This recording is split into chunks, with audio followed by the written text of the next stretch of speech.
Nigeria, negara yang disebut sebagai raksasa Afrika. Tanahnya subur, lautnya luas, dan di bawah perut buminya terkubur emas hitam.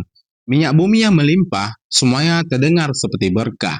Tapi faktanya, di balik kilang megah dan gemerlapnya Lagos, rakyatnya masih hidup dalam kemiskinan yang nyaris tanpa ujung.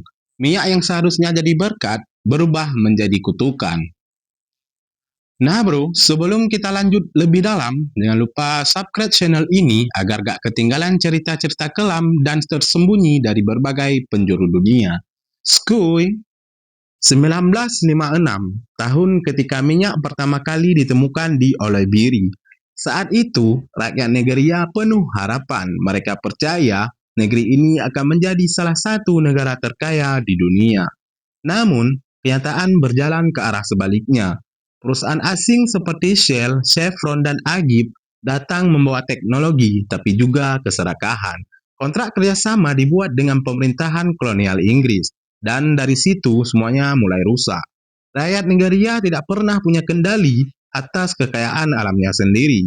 Mereka hanya menonton sementara hasil bumi mereka diangkut ke kapal-kapal menuju Eropa dan Amerika. Namun, setelah Nigeria merdeka, keadaannya pun tidak banyak berubah. Minyak menjadi sumber utama pendapatan negara, tapi juga sumber utama korupsi. Politikus dan pejabat berebut kuasa atas sektor energi. Mereka menandatangani kontrak ekspor, mencuri dana publik, dan menimbun kekayaan di luar negeri. Sementara warga di wilayah penghasil minyak seperti Delta Niger hidup di tengah polusi dan kemiskinan. Setiap tahun miliaran dolar menghilang tanpa jejak. Proyek fiktif, nepotisme, dan suap sudah jadi bagian dari sistem. Itulah sebabnya banyak orang di sana berkata, kami bukan miskin karena tak punya minyak, kami miskin karena orang yang memegang minyak. Dan mereka benar, karena di Delta Niger, tanah yang dulu subur kini berubah jadi lumpur beracun. Lebih dari 13 juta barel minyak tumpah sejak 1970-an. Sungai berwarna hitam, ikan mati, dan udara berbau gas setiap malam. Anak-anaknya tumbuh dengan penyakit kulit, ibu-ibu mencuci pakaian di air beracun, dan para petani kehilangan sawah mereka. Perusahaan minyak meminta maaf, tapi tak pernah benar-benar memperbaiki kerusakan yang mereka buat. Pemerintah tahu, tapi memilih diam. Karena di balik setiap izin eksplorasi, ada uang yang mengalir ke kantong pejabat. Inilah kolusi yang membunuh rakyatnya sendiri. Ironisnya lagi nih geng, seakan pemerintah tuli terhadap penderitaan rakyat, sehingga rakyat mulai berbicara dengan cara lain.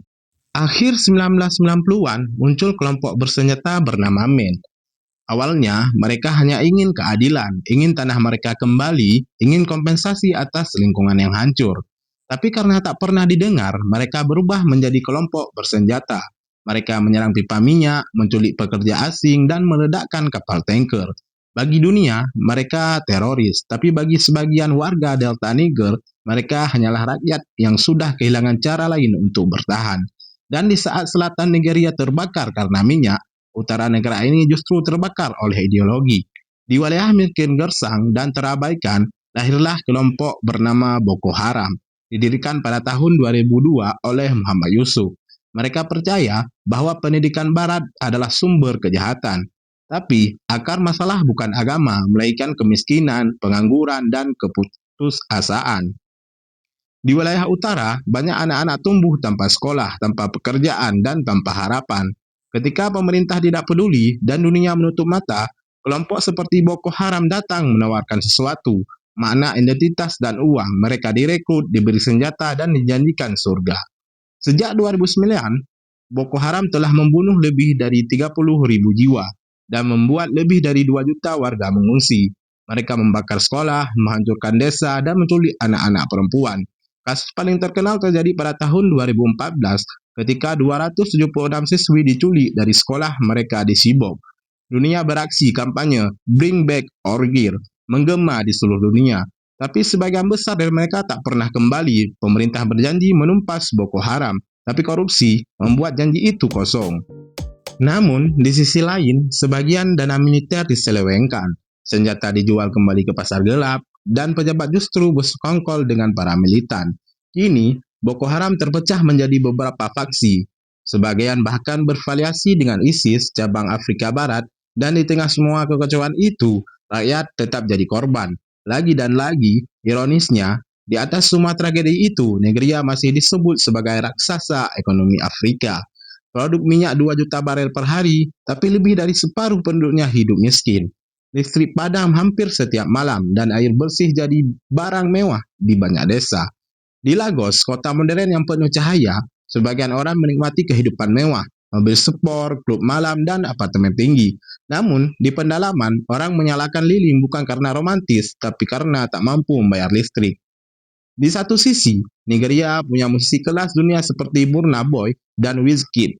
Tapi di sisi lain, masih ada anak-anak yang mencari makan dari botol plastik bekas di sungai minyak. Itulah dua wajah Nigeria, negara yang kuat di atas kertas tapi rapuh dalam kehidupan nyata. Negara yang kaya sumber daya tapi miskin moral dalam pengelolaannya. Nigeria bukan sekedar kisah tentang minyak, ini kisah tentang kerakusan manusia, tentang sistem yang rusak, dan tentang harapan yang dicuri dari generasi ke generasi.